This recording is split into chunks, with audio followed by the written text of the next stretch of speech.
Welcome to this week's episode of Marijuana Mind with yours truly, Dr. J. Davis, and my scrumptious, dillyumptious co-host, Cynthia Brewer. And we have a So you guest did good. You did good.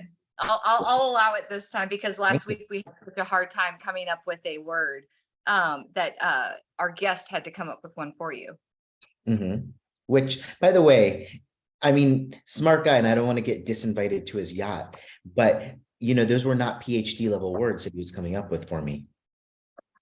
They were really good words. I mean, like he kind of exploited the fact that maybe you use a word of the day calendar, assistance app, perhaps, because it looked like it was alphabetical. So Mine? both of you guys, you had the same word. I come up with mine spontaneously every week. I'm going to call bullshit on that because how did you come up with the exact same words in order of the shows that you said the words in? Unless he's just that good. And he might just be that good. He was incredibly confident. No, there's no dictionary. There's no app. It's just cold cock from me. Raw from the deli. Let's go. It's just how Justin is. Yes, he just expresses himself very. See, I just don't have that gift of being sometimes eloquently, sometimes not. But Cynthia's much more witty than I. Oh yeah, I do have great wits. I have great wits. I've been told I have phenomenal wits. So I did get told, because I am doing the show today out of our Davie location because I'm visiting Davie, and James is out of town. And so I commandeered his office and with his permission, semi-permission. And I totally forgot where I was. It's not like he'll let me know. No. He's totally cool. Like, he's totally cool with it. It's just, if I break anything, you guys are like accomplices, and that's no fun. Exactly. So I just got told today at the Davie location by one of the people I've never met, because I haven't been down here in 3 years almost, that they said I reminded them of Beth from Yellowstone. Oh, the show, the TV show. Yeah. So I'm pretty sure that girl got rocked. She got like blown up and accosted, assaulted. She got like run over. I think there was like, she's always kind of looks like she was rode hard and put up soggy. Does she have great wits about her? But she cusses a lot, just like me, and she's really like kind of like a fierce, like bad bitch. So I'm like 50% compliment, 50% I hate you. So I'm gonna actually be broadcasting next week from Yellowstone. Oh, should we dress up? If you've ever been, yeah, like a bear. No, I meant like the show. You dress up like Kevin Costner, just wear something. Oh, right. I was like off in the Folsom Street Fair, like little bear, and No, any excuse to wear leopard and leather together and boots. Yeah, you gotta dress up like Sasquatch, man. You gotta be the Yeti. Exactly. Why are you gonna go to Yellowstone? I mean, why wouldn't I go to Yellowstone? I can tell you why. Because there are so many people that go missing in national parks that people don't even know about. They don't even talk about. And it happens a lot. Children go missing, hunters go missing, Missing 411. If you've ever read that book series, they started to do like little mini series things. People go missing in national parks. That's why you shouldn't go see anything in national parks. Just don't go alone. All right. Let's or if you're gonna go, that's where you should go if you're trying to like see some take care of or if there's like something spooky, like this old abandoned cave, and you're like, oh, should we just go explore that? Maybe there's treasure in that. Treasure. Right? So there was an instance in, like, I think it was the late 90s or early 2000s, where there was a 3-year-old that went missing in a national park. Yep. And he ended up on the other side of a mountain when they found him. And the crazy part was, like, they did the math and they were like, there's no way he could have walked or ran this distance in the amount of time that he's been missing. Something happened to him. And his only story was, hey, I was in the bushes, I was hiding, I saw my grandma. And she held my hand and we started walking. And then all the paramedics found him.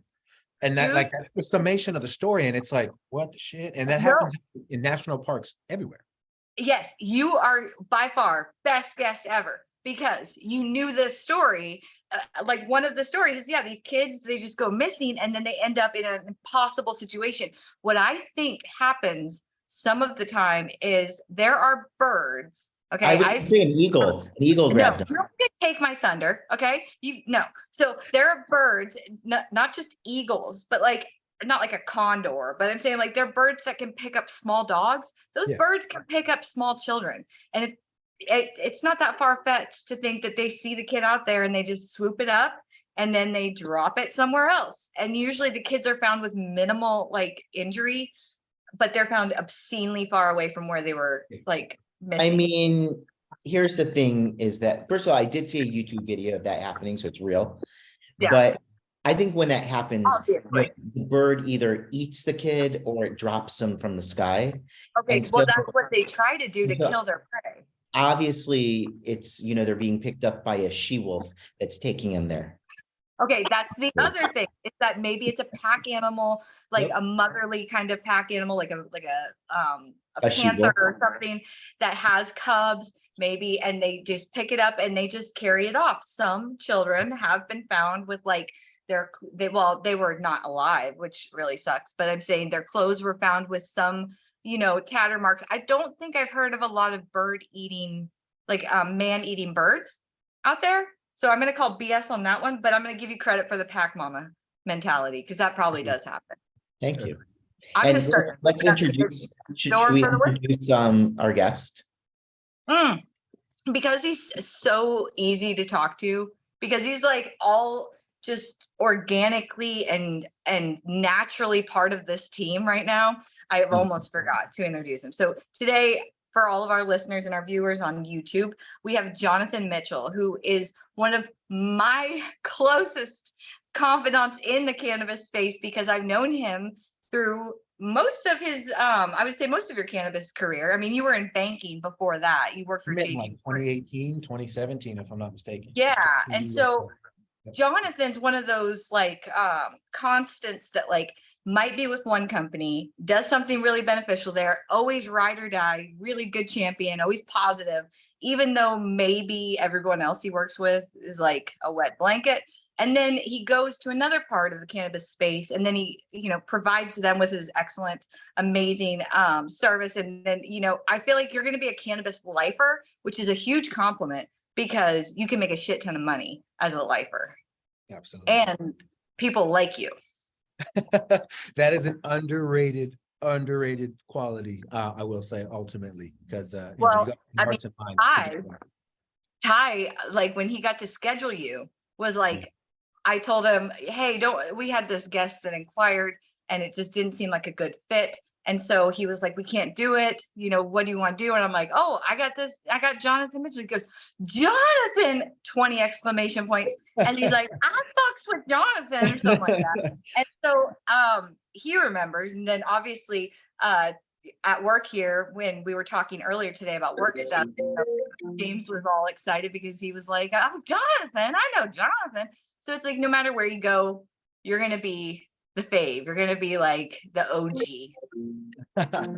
No, I Yeah. appreciate it. It definitely is one of those things that for me, it's, cannabis has been a part of my life for as long as I can remember, one, and two, for me getting into the weed game was something that just kind of happened for me organically. I love that. And you were in Florida, and you still do travel back to Florida, but you were with a company, an MMTC, an MSO in Florida. And that's where we met. And then now you work between Florida and Massachusetts, right? For Jushi. Yes, I'm based out of Massachusetts. I do all of my work in Massachusetts. I really fly home, spend time with my family. That's been a big thing, and hopefully I can convince my wife and my children to come up here to Mass. It is beautiful up here, but it is not Florida by any means. It's not. No, It's not even it is not. But if you're thinking of moving to Florida from Massachusetts, don't. The alligators are crazy. The snakes are nuts. Everything's trying to kill you. Don't. Yeah, no, you could die all the time. I have a lake behind my house, and there's 2 of them in there, and so it's just don't do it. No. What were you saying, Justin? I stepped on a snake this weekend. See? True story. Justin's asking for it, okay? Because Justin Barefoot. Justin has chickens roaming on his grounds. He's got cocks roaming, and they just knock up and rape the chickens. Then there's eggs everywhere. There's more eggs than he can handle. He can't even give them shits away, and they're all different colors, and they don't have to be refrigerated. Then he's got a garden where he's growing everything you would ever need for like a traditional like garden salad, and then that is also accompanied by a fridge full of various meats and a deer head. So if you didn't have a snake on your property, I would think that you would be worried about a bigger predator. No, but this was not, this was at St. Augustine Beach. Oh, so you were just in the wild and you stepped across the snake. On a snake? You stepped on a beach It snake? wasn't, it was at the beach, it wasn't on the beach, right? So it was, you know, like one of those condos that's on the other side of the dunes. Yeah. It was haunted, obviously. It wasn't haunted. Everything in St. Augustine is haunted. Yeah. That's This why is I like not the old city, this is St. Augustine Beach. So there's no. I don't understand what you're trying to get at here. It's a different. St. Augustine is like a city with a fort. You have to go over a bridge from A1A to get there, whereas St. Augustine Beach is the actual beach. That's the beach. I don't care. It's all haunted to me, and it's all one location on a map. And spirits travel. Obviously, I like the fact that it's haunted. It gives it a lot of character. But so what kind of snake was it, by the way? It was just a garter snake, actually. Oh, then you probably shouldn't have even brought it up because that's pointless. But I will tell you that the year before, or 2 years before, my pregnant sister stepped on a rattlesnake. Ooh. Okay, that's a good story. Yeah. Now, there are 7 deadly snakes in the state of Florida. Can you guys name them? I absolutely can. Okay, let's do this, Justin Davis. And if you can't name all 7, next episode you have to do it with your shirt off. Okay, you have the lesser known timber rattler, you have a diamondback rattler, you have a pygmy rattler, you have a coral snake, water moccasin. Wait. Water moccasin is actually the street name. I'm gonna allow all of the rattlers and the coral snake, but Cottonmouth. okay, cottonmouth, yes. So I'm up to 5. You're telling me there's 2 more.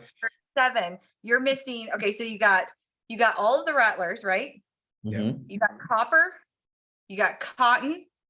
There's 2 more. Right. I didn't say copperhead. You're right. I didn't say copperhead. I did. You Sorry. gave him one. Coral. You said coral. I said Okay. coral, and there's also a copperhead. Now, some people consider the hognose as being poisonous, but that's very controversial. Okay, so I think you've got 7. You got the 3 rattlers, and then Right? there's 4 that start with C. Copper, coral. I forgot. I can't. I'm can all only think of 6. I can only think of 6 here, there's right? 7. You got pygmy rattler. You got the diamondback. You got the Timber. canebrake rattler. Are you sure we have cane breaks in Florida? Okay. First of all, I had this little pamphlet about snakes, and I had only that to read for a really long wait, and I read it and I memorized it. So the only thing I know is that there's 7 deadly snakes in the state of Florida, and you got 6 of the 7. So next episode you have to do it with your shirt off. Obviously, the ladies are going to go crazy. Yes.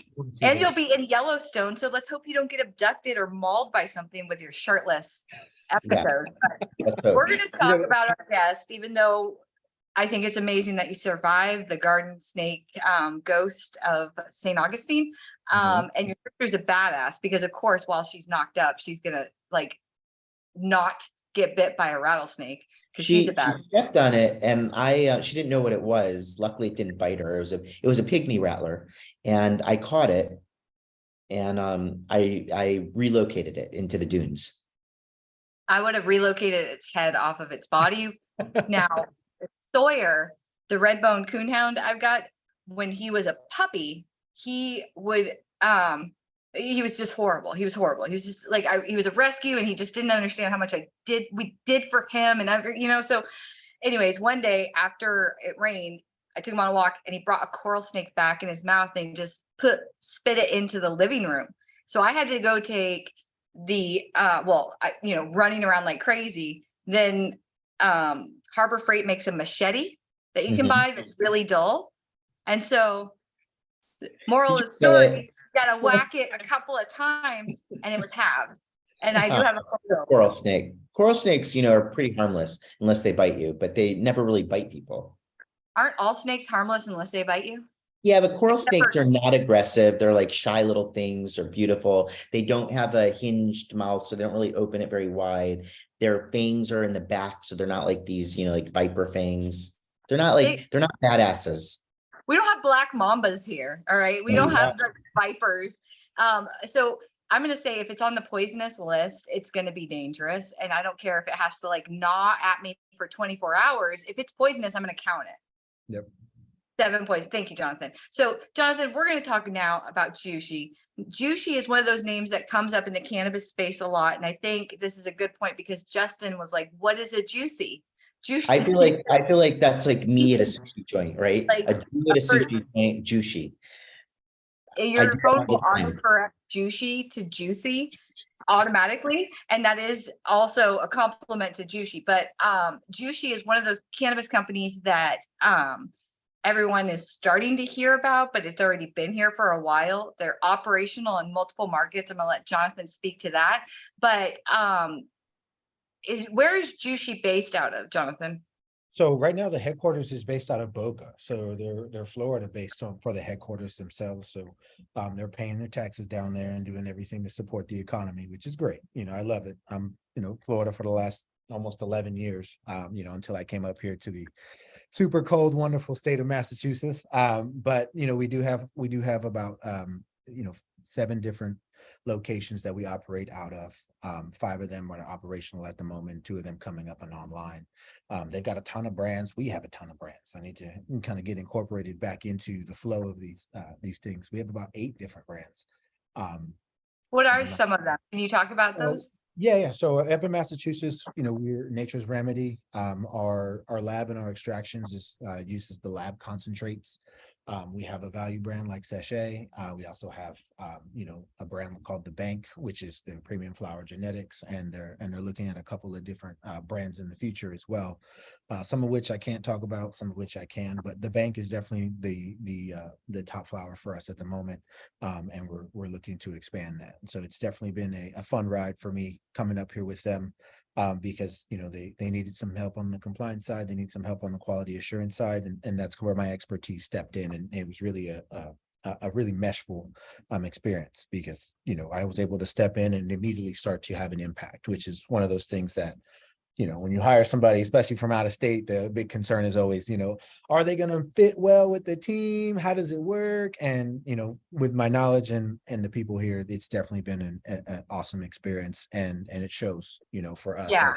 We're performing at or above any of the measurements that have been placed on us. So it's definitely a good place to be. Yeah. Jushi is one of those companies that I've kept an eye on because some of the people that work there, had some connections to the Florida market. And so basing themselves out of Florida makes sense. But with you being in quality here in Florida and then going up to a whole different market and having to, help them with their QA, what kind of changes have you seen between how you were well entrenched in the Florida space? And we know Florida is ass backwards. But Massachusetts is actually more established. They have a seed to sale. They have regulations. They have very strict, regulators as well.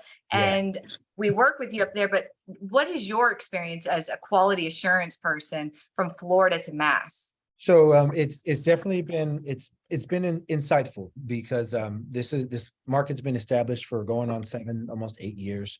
They're using a standard seed to sale software called Metric. It's popular across a lot of the Western Seaboard as well, and state regulators love it because of the insights and the visibility that it gives them. For us in particular, my experience has been eye-opening because I'm used to having to give over documentation when I come across an inspection. These guys walked in with documentation and said, "Okay, let's rock." And it wasn't 1 or 2; it was 8. Yeah. So they rolled deep. They roll deep. They roll deep, and they know what they're and looking they spread for. out. They get into your facility and they don't wait to be assigned like a representative or like an escort. They're like, we don't need to sign in. We're the regulators, and Yep. don't make me wear the badge and don't offer me any treats or food. And then they just splatter and they go in all different directions. Now they're efficient, but yeah, they're like trying to keep a bunch of like people in one little pen, and you can't, because they're going to do whatever they want. They know what they're there for. They know what they're there for. They actually go by investigators. That's their title. When you look up the job postings, and they're actually investigators. You're right. Are they adversarial, or are they really just? No, thankfully, at least the ones we have. Depends who you talk to. Yeah. I mean, like, with us, I'm going to say no. With Jushi, they're going to say no. But there has been a couple of people that have had some interaction with the regulators up there that was like, probably, I think they made it enough public noise about their experience. And I'm not going to say we haven't seen some of that same activity with our inspections, but at the same time, you don't get to pick and choose what kind of regulators or inspectors or investigators you get. They're there for a job. Yep. They're there to keep things in order. If anything, I respect them more for being a little bit more intense, because they're keeping everybody safe and they're holding you accountable. Yep. Yep. And having dealt with regulators down south and dealing with the investigators up here, one of the stark differences is the fact that they roll deep and they have the documentation in hand as opposed to requesting it.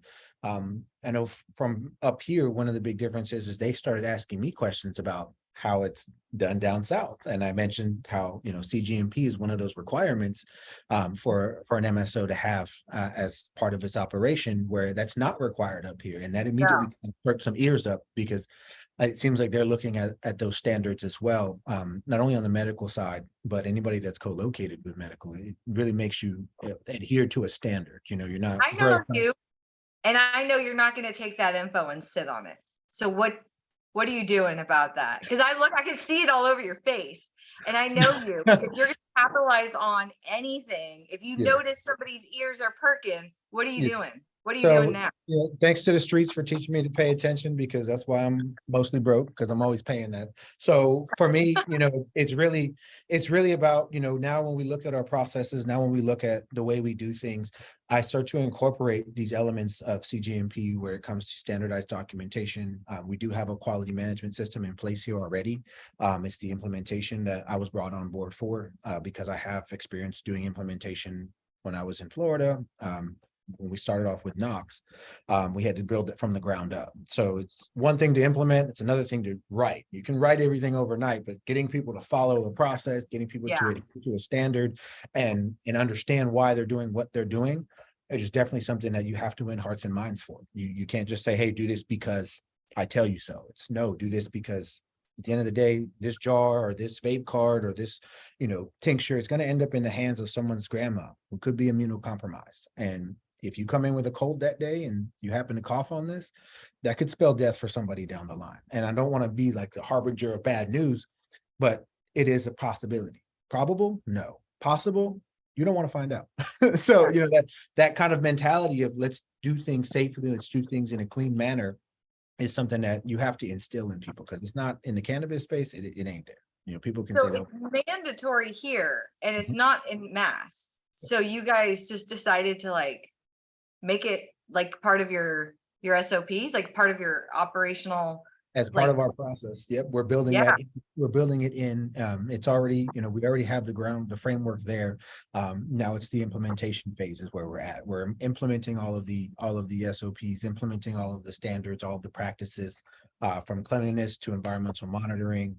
We're just standardizing everything, because we have licenses in medical states where it is required. And so the idea is, well, why not?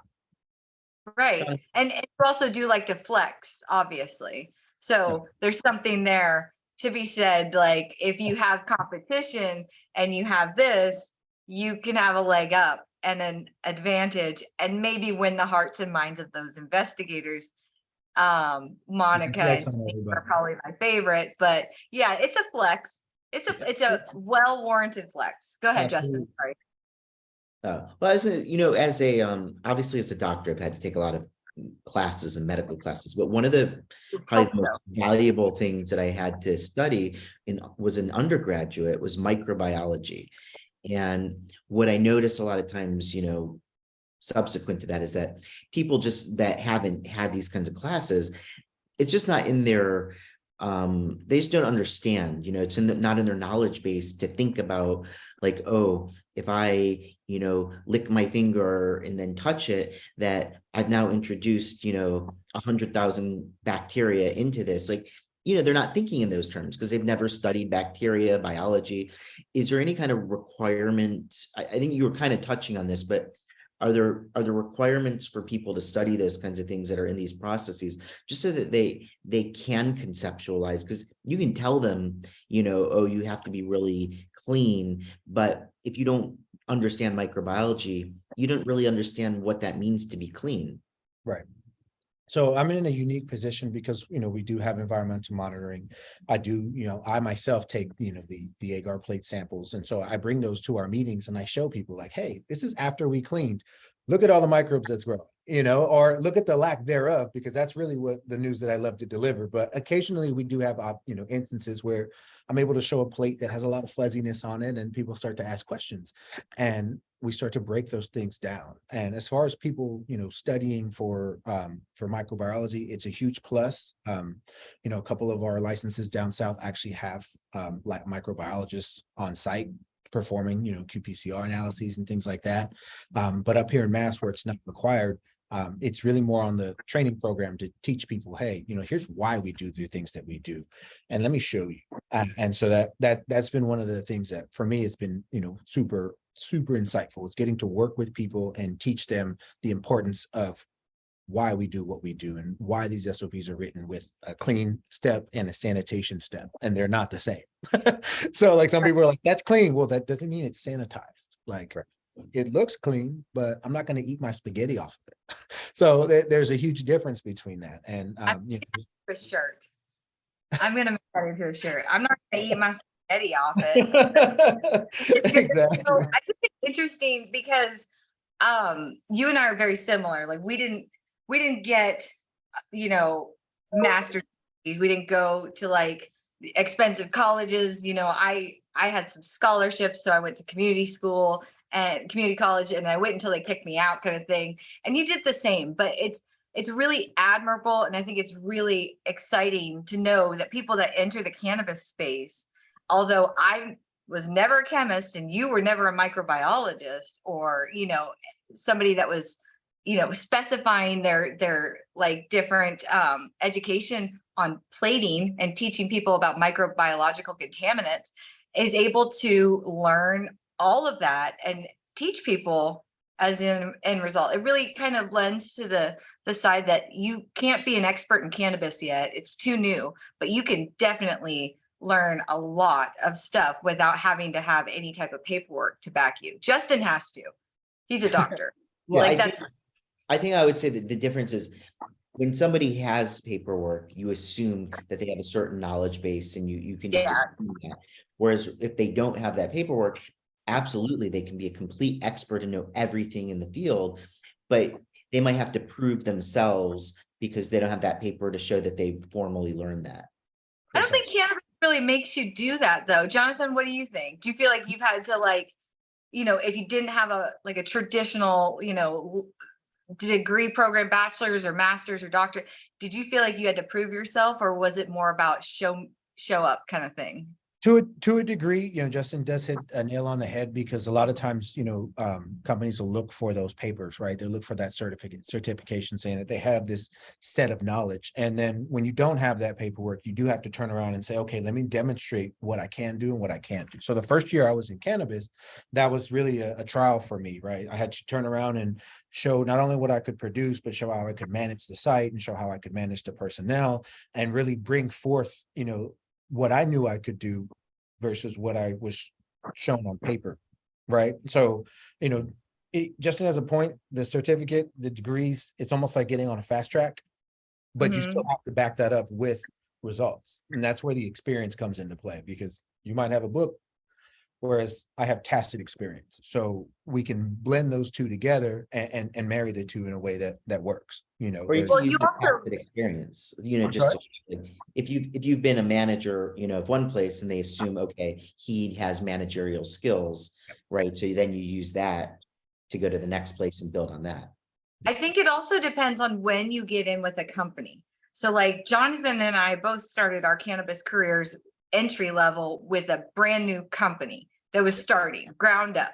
So everything was like trial and error. With Knox, when they were in the Florida market, like you're there. So you kind of go through the paces with that company as they, get. Were you with the company when the Jose Hidalgo speech? Okay, I was there for that speech with James and Chris. It was great. So Yep. I remember like some of those early milestones, and then obviously transitioning to Fluent after Knox. And so do you think that maybe because you were able to kind of like showcase your strong suits and like the abilities that you did have that weren't documented on paper with a company as they grew kind of helped you with your next steps? Yes, I mean, absolutely that. And then, for not to be punny, but just Johnny on the spot. Anytime there was a vacuum of responsibility, I was the first one to throw my hand up and say, hey, I'd like to fill in. And that was definitely one of the things that got me to where I am today. Is just I'm not good at anything, but I do have a very huge curiosity, and I'm almost impeccably curious. Like I want to know everything, and I want to know why it works and how it works and what are the contributing factors to that. And that's kind of what led me to quality, because that's right up a quality avenue. When you look for root cause analysis, you have to define things in order to measure them. And so you really start to break down the who's, the what's, the where's, the why's, and in layman's terms, all that comes down to your professional problem solver. Yeah. Well, I like it. I mean, I think that's great. Like your curiosity. We're gonna call you Whiskers because there was that skit where it's like I'm curious like a cat. That's why my friends call me Whiskers. But Right. I'm the opposite. I have no curiosity whatsoever. Like it is what it is. Like, I don't need to know why magnets work, That's to not quote true, because your IC. nickname is Nancy Drew. Yeah, I'm an investigator. Like I am somebody that I don't need to know why something works. But if I want to know something, if I want to know the dirty, if I want to know like why these people are this way or why they get away with this stuff, I'm going to go and I'm going to find out everything about them, their kids' names, where they went to school, what their favorite food is, like if they sneezed in public and didn't cover their mouth kind of thing. And I'll get to the bottom. So, but I have to have that's curiosity. You guys are You'd, just, you'd be a great investigator. Absolutely. Because that's exactly what you're doing. You're asking questions to get to the But I root need a cause. catalyst. I need a you're just catalyst, and I saying, have to care about it. one I of have to you care likes about to read, this is just an analogy, but one of you likes to read science fiction. The other one likes to read, like some other kind of Dirty literature, novel. White papers are my 50 thing. Shades of right? Grey. So it's the same thing. Hunger You Games. have different interests. You take it in different directions. Yeah. I think his is I think what Jonathan does has really paid off well for him because he's with a company that is kind of like a sleeper cell. So Jushi is one of those companies that I've known about for a while, but gradually people are starting to become more and more aware because there are Indeed postings for jobs in Florida, and they're like, okay, are they coming to Florida? What's their thing? What's their shtick? They're not one of those big MSOs, but you are an MSO that's big. You're publicly traded. Yeah, that's pretty big. Your top brass has worked in the cannabis space in other companies. So it's almost like the best minds came together and formed like this super MSO that doesn't talk about how awesome they are. Yeah. And that's weird. It's a collective. It really is. And one of the things that I think that is different from any of my previous experiences is they really adopt that ideology of, let's work together, let's be collaborative, and let the best idea win. Right. It's not, who's bringing it up. It's what's best for the company and what's the best idea that gets us from point A to point B. And where it comes from is really, really something that happens organically here. And that's something that I haven't really been a part of up until now, which has been great, because for me, it's something I've subscribed to, yet sometimes that doesn't always happen. I think that's neat though. I don't think I know another MSO that like all of their most of the decisions are made at the very top. And if it doesn't make sense, if it might not get approved, if it doesn't seem feasible, realistic, achievable, that doesn't matter. It's an executive decision. So you're saying like they take input from anyone who's got an idea and they'll consider it. Yeah, So absolutely. I mean, they even include the employees, all of us as well, when they're doing decisions for brands and things like that, they'll throw out surveys and say, hey, vote on the next thing. Let's get your feedback. Let's get a conversation, a dialogue going. It's not customer experience type of thing. It's a customer feedback. But let's talk about it. I don't want to be the waiter, serving you at a dinner table. I want to be the guy sitting across the table from you having a conversation. And that's the goal. that's to awesome. listen to your customers, because otherwise, what are you doing it for? Yeah, I mean, that's a good point. Justin, go ahead. Sorry, did you? What's the ultimate goal of Jushi? Would you guys like to be in the space? World dominant. Ultimately at the end of the day, I can't speak for the entire company, but for my little slice of the pie here, I would definitely say the ultimate goal is, just to be able to produce consistent quality cannabis, and that's something that people say, oh, that's a real stereotypical answer. And it's okay, you go do it. And tell me how easy it actually is. It's simple, but not easy. And the company is made strides towards that. And we continue to do that every day. It's 1% better every day as much as we can. Do you know where the name came from? I am sure it's not really from a whole bunch of juice. It's driving Justin crazy that it's not juicy. Like, I get it, Justin. Like, he's looking at the girl's like jogger pants with like the bedazzled juicy over the butt thingy, and he's thinking it's slightly off, and it does not compute to his mind. So No, like when my daughter was young, she coined the term hanitizer. It was probably by accident, but hand sanitizer. So my mind goes to, Jews eating sushi, Jushi. Oh, you are too, and you do like sushi. So That's it would right. make sense. Actually, whatever the answer is, Jonathan, make it that answer. Jonathan, doing the show that like sushi. So I'll read it to you because it actually is on the company website. So I got you. Oh, yeah. But yeah, so it's an unusual looking word for many, but it's quite easy to say. It's fascinating and has a meaningful story behind it. So the pronunciation sounds like sushi, but with a J. So for us, it's moving on to the story of a few years ago, an archaeological discovery by scientists in China revealed fascinating artifacts of sorts. A deceased middle-aged man believed to be a shaman of the ancient Jushi kingdom was buried in a grave along with 789 grams of weed, cannabis. Damn. The pH levels of the soil in the tomb, everything, so on and so forth. But yeah, it's actually on our website where the name came from, and there you have it. There was a. You rendered both of us speechless. We're listening to you're a good storyteller. We're so dialed in right now. We're like leaning into the story, and we're like, okay, this guy was found with what? Weed? That's crazy. Found with green colored flowers, and after 2,700 years, there's still a significant amount of THC. So, I mean, at the end of the day, we can probably talk about shelf life studies later, but I definitely would love. I would. No, we'd have to speak. Yeah, good luck getting that. But it definitely is one of those things that it's one of the oldest known uses of cannabis, and it's an inspiration for the company and our mission. Being consistent. Oh my gosh, your answers are perfect. I want to hire you for PR. Like, he's the guy that like you ask the tough questions, like, did you sleep with that underage girl? And then like his answer is perfect. Well, I'm saying it's for a PR perspective, someone who has a great, solid, complete answer. And he's not reading off of a script. He was not prepped for this. Like, we were not prepped for this. So that's really, I mean, that's eloquent the way that you say it. You do sound like a brand champion for the company that you're working for. Which is probably the number one thing they want from you. They want you to love the company you work for. Yeah, absolutely. And one of the things that's super helpful on my side is that because I am the quality manager, I get to see the feedback, right? So I get to actually talk to not only the retail network and our people selling and face-to-face with everyone, but I also get to see the issues, the problems, and then I get to talk to them about it. And I'm like, look, I'm here to help. Like, at the end of the day, everyone looks at quality as the police, and it's like, no, we're here to help. Like, I'm not here to arrest you. I'm not here to, escalate things. I'm here to say, hey, let's figure out the problem. You and I work together and let's keep it moving. Tell us a little bit about the bank. Yeah, so the bank is going to be our flower brand, right? So we have a couple of different levels to bank. There is a brand name for 19% and 19.99. Let me be specific. So it's 19.99 and lower.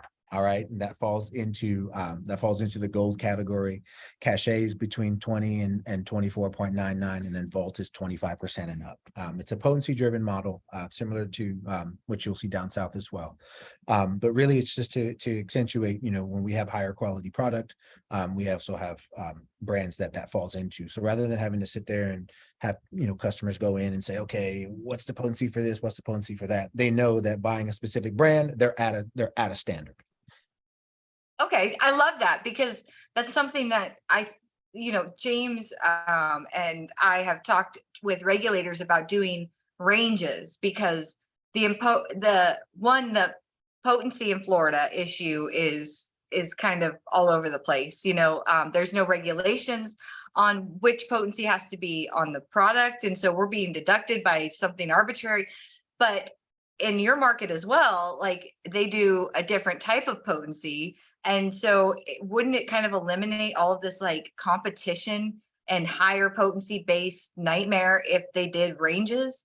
Like, you can expect this to never fall outside of 24.99 or 19.99, never lower, or something like that. Yeah, no, I think it would help mitigate a lot of that. One of the things for us here is THCA is what gets put on our label, right? So THCA is the predominant one.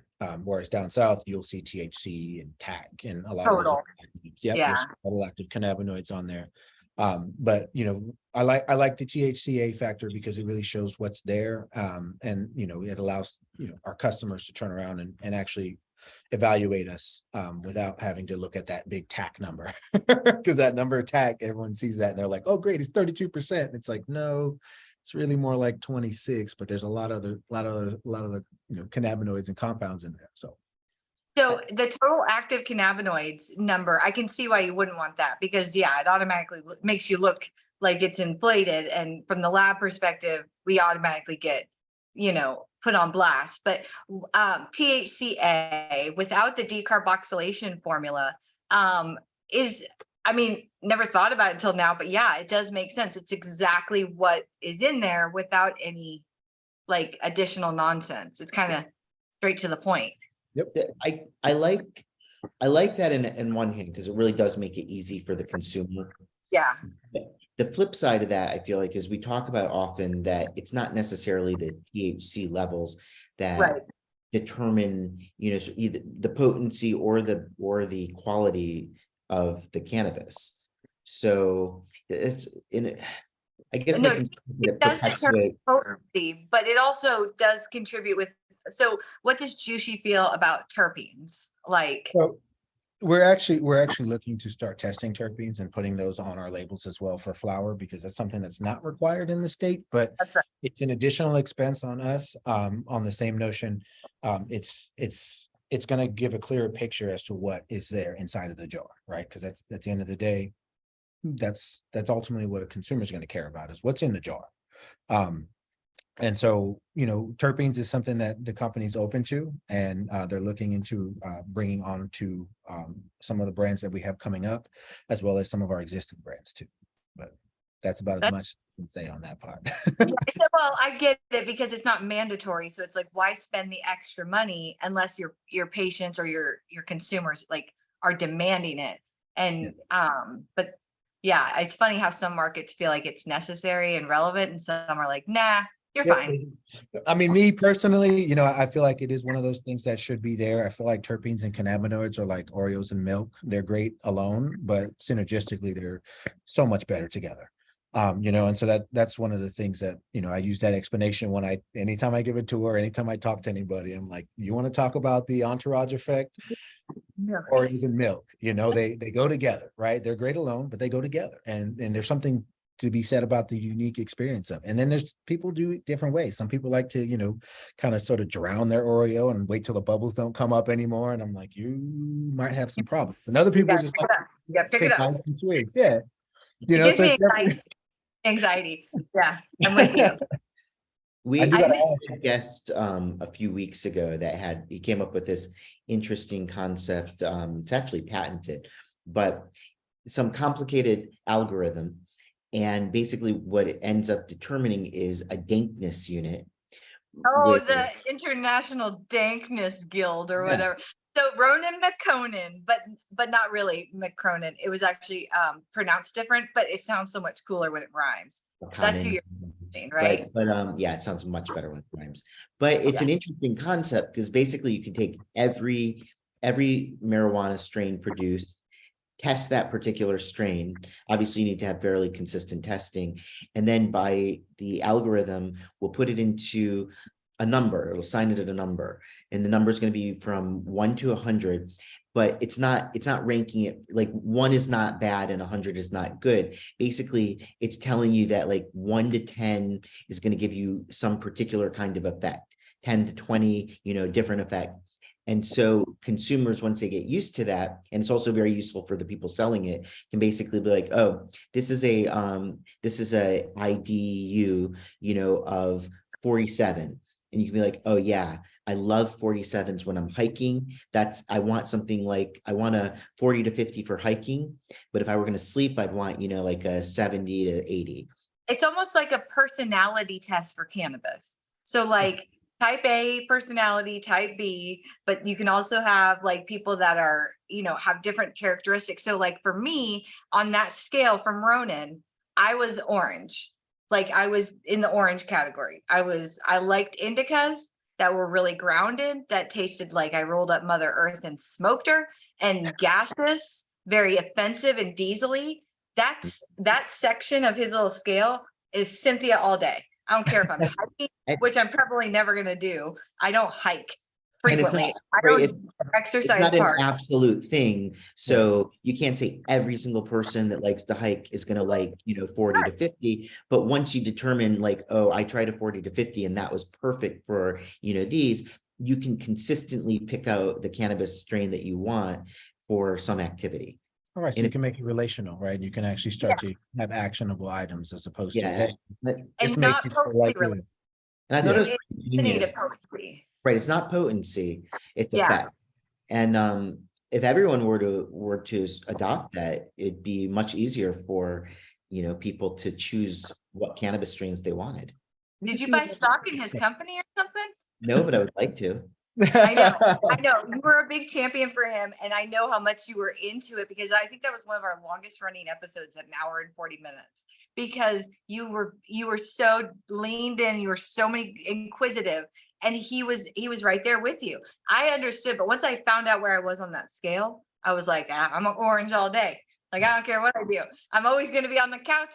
I'm going to be chilling. I don't care. Like, I might get I was orange. And so like for people to do smoke in other situations besides like me before bed when I'm like dormant already, it makes total sense. On, you could be blue in the day and you can be red at night, or you could be green and blue or yellow or whatever. But I'm a one-trick pony. What are you, Justin? What do you think you would be? Two colors, 3 colors? 2 colors. I bet they're both sativas. 2-color Gemini. Sativa dominant, active. Yes. It could be, you're gonna be up and out. Jonathan, are you a sativa active or dominant? It's a nightcap for me. If I'm smoking at this point, I'm done. Like, so I try to, so like during the day, don't get it twisted. I think anybody can function. There's functional people that can smoke weed and still, perform. Unfortunately, I'm just not one of them. So for me, I start smoking and I'm like, I'm the dog from Up. There's a squirrel, there's a squirrel, and I'm gone, So for me, I use it as a nightcap, and I use it at the end of the day, just to help relax, to unwind, kind of get some of the aches and pains out from the day, being physical, because I do lift from time to time, and sometimes the job does require a little bit of extra effort. That being said, I would definitely fall into that orange category. I've never heard of this IDU before. Red too, but it's like indica that's like more grounded. But like if you like sweet indicas, I don't like sweet.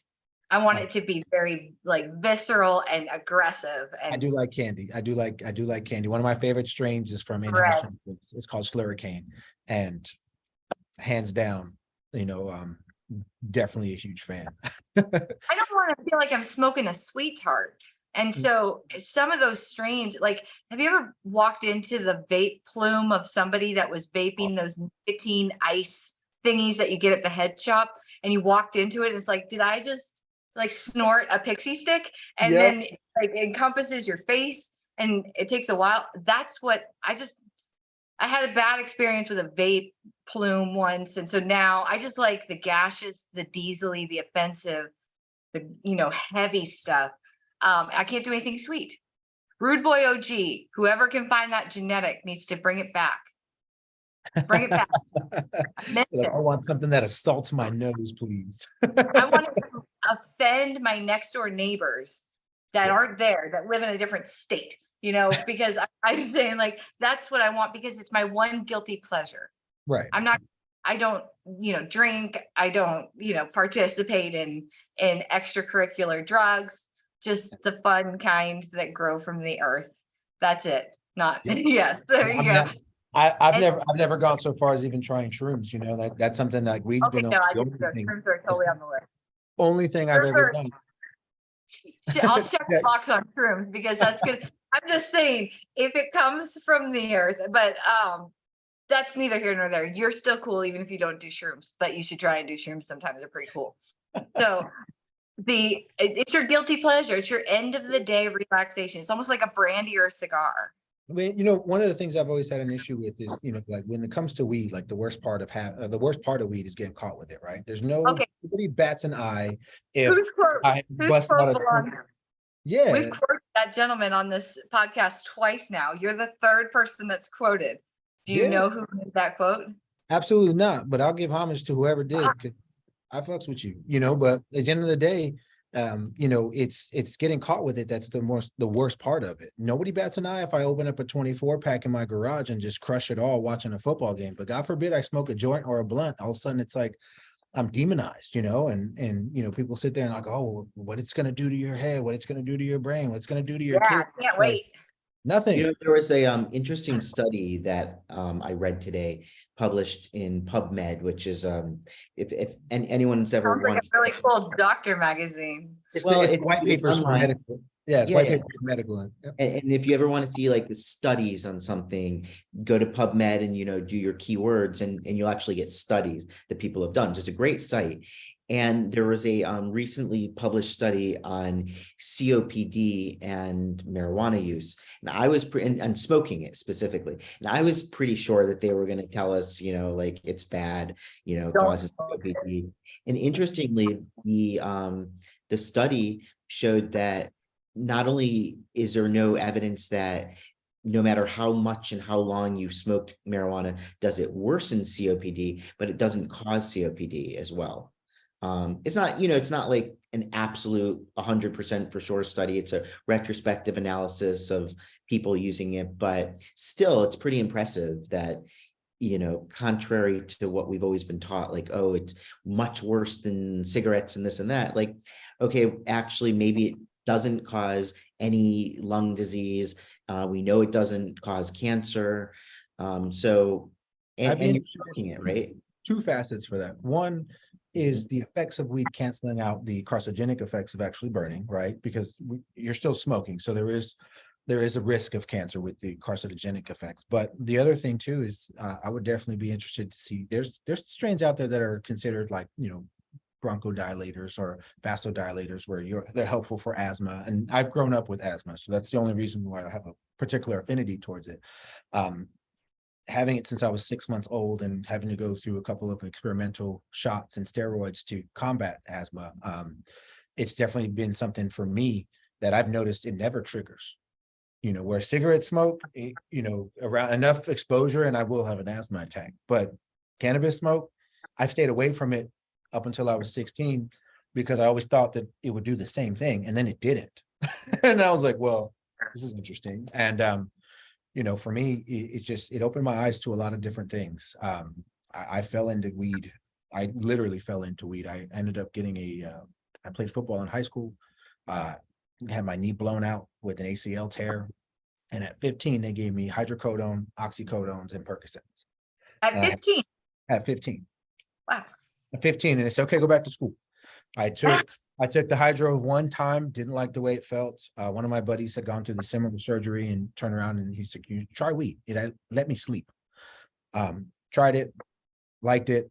It helped me more than any of the medications I was prescribed. So from there, I was just involved, and it's all been tacit experience, like, something that I've been able to interact with myself, and anecdotal experience because it's my own, but it definitely, it's something that, it's interesting you mentioned that because, there's weed out there that can help you breathe, but you're smoking. So I know. It's almost like an oxymoron. But you are right. Like the only dangerous part of it is getting caught with it. And that's the scariest part of it too. Like I'm not afraid of weed if I'm all by myself and nobody's around. But if you put me in like a crowded area and then you hand me a joint, like all of a sudden I am incredibly paranoid and I'm looking over my shoulders and like, but like I might be too comfortable sometimes because I just automatically know that this is what I'm going to do before bed. So I just put it into my bag and I don't think like, hey, maybe I shouldn't get on this airplane with, until I stop and, like address myself before I go into the airport. Or they're checking your bags and looking at your laptops and you're like, thank God. Right. I mean, there's only a few things at the airport that I could get caught with that would embarrass the shit out of me. And one would be weed, like it's just because I wouldn't want to make that mistake. But that comfort level is just something that this is how I'm going to go to sleep. So I just put it in my bag because that's with the rest of my toothbrush and the rest of my stuff. It's so completely normal to me as part of my routine. You let it become like part of your wellness plan after an injury. What position were you playing in football? So I was defensive end and outside linebacker. Do you know who Bobby Wagner is? Yes. Okay. He played for the I just Seahawks. want to make sure because I do have his jersey. He did a linebacker for the Seahawks, if I'm not mistaken. You are not mistaken, sir. 54, I think was his number. Number 54. That's Be very wax. impressive that you know that. No, I think this is like he by far incredibly impressive because yes, B-Wags number 54. Yes. Derek Shout Brooks is out Bobby Wagner. impressive too, if you're a Bucks fan. I didn't think he was as tall. I'm not as a Bucks fan. We just talked about this. All right. Talks. All right. Okay. Oh wait. I'm gonna give you another test. I just want to make sure I know who you're shouting out on the Bucks. I'm gonna give you another test. You ready, Jonathan? Shoot. Okay. Yeah, I was very impressed with your football knowledge. So a patient gave me this today. They grew it themselves. Do you know what this is? Leaf. And I want to show you something interesting I noticed. It has nothing to do with, I guess, anything really, but look how the veins are not symmetrical, they're staggered. Right. They're asymmetrical. That's interesting. Okay, so let's get this straight. You had a patient come in for their recommendation and they brought you a giant leaf. And you're asking they grew it themselves. And interestingly, this patient is about a 75-year-old woman. Is this leaf beneficial in any capacity as any other thing besides the leaf? Yeah. I mean, why would you just give me a leaf? Well, it's a weird patient looking for weed. I'm just throwing shit out there at this point. So she grew this herself. And along with the other leaves that she brought in for me. Okay. Oh, is it edible? Is it edible? It's either something you're going to eat or something you'll probably put into a tea. Like you'll boil it and extract some kind of like. How many leaves can you eat? It's not. I can't tell you what it is because I honestly don't know. I've never actually. Has to grow it. She has to move it into a greenhouse in the winter. That helps you. So that doesn't help at all. It's not a Florida native plant. But it's an edible plant. It's not mint. It's not basil. It's not aloe. It's not. I'm experimenting. What? Psychoactive. Wait, that's a psychoactive plant? Yes. Ayahuasca? Good guess. No. Ayahuasca is a vine, right? And a root. Dude, I'm just throwing out all the psychoactives I have experienced. You got me stumped. Is that kratom? Kratom. Oh, kratom's not psychoactive. You can buy it at the gas station. It's psychoactive, right? You're psychoactive. You're psychoactive to think that leaf right there is kratom. It's a big leaf. It's kratom. She got you. I've always smoked weed, so I've never actually messed with kratom at all. I don't know. I found what worked for me, and I think it's pretty interesting that she grows this. That's awesome. I think it's pretty interesting that I think you should Google it, Google Lens that shit, and make sure. Otherwise, it could just be a leaf that some lady brought into you. And She knows it's what crazy. she's doing. She's like She's trying- 75. She knows what she's doing. Oh, she's been Where doing it for a do you know while. what kratom was? What kind of 75-year-old knitting circles is she running in where they're talking about kratom as a psychoactive, and she's going to her weed doctor to bring him some drugs? Depression and anxiety, man, it takes you to Give her weird my phone number. Sounds cool. I'll fuck We with her. talked about it Sounds 7 good. months ago, and because I always get to try to know my patients and what they're doing. And it was an interesting thing that she has several kratom plants that she grows. And so this time, I didn't even think about it, but she came in, she handed it to me, and she had remembered from 7 months ago and brought me some leaves. Are you gonna chew it? I don't know. I'm gonna have to Google what to do with these, but I thought we didn't even guess that they were coca leaves. No, no, those are not coca leaves. coca leaves are much larger, right? Yeah, they're huge. They're I mean, that was a pretty big leaf. I mean, it wasn't a pot leaf. It could have been a Drugs tobacco. Inc. Drugs Inc. And you'll be like, nah, that ain't a coca leaf. Yeah, that wasn't this Good leaf point. is not quite big enough to like Adam and Eve Jonathan, whereas a coca leaf would be. They're huge. That's what I'm talking about, right? Plate Like in to front of wrap your junk in a coca Yeah. leaf, not Well, in a like kratom. cover it, like put it in front and have it like, not show your man. Depends on how much you have to cover. No, this leaf would be okay for me. For the joke and the innuendo door, I'm gonna bust through it like the Kool-Aid man. it. You went ahead and took the joke from me. was All like, right, oh, well, yeah. Jonathan, I am so happy for everything that you're doing at Jushi, which is a Jew eating sushi, and that's where the name comes from. Thank you so much for joining us today. And we're stoked for all the GMP compliance that you're implementing in Massachusetts, and we can't wait to see what your company is going to do throughout the country.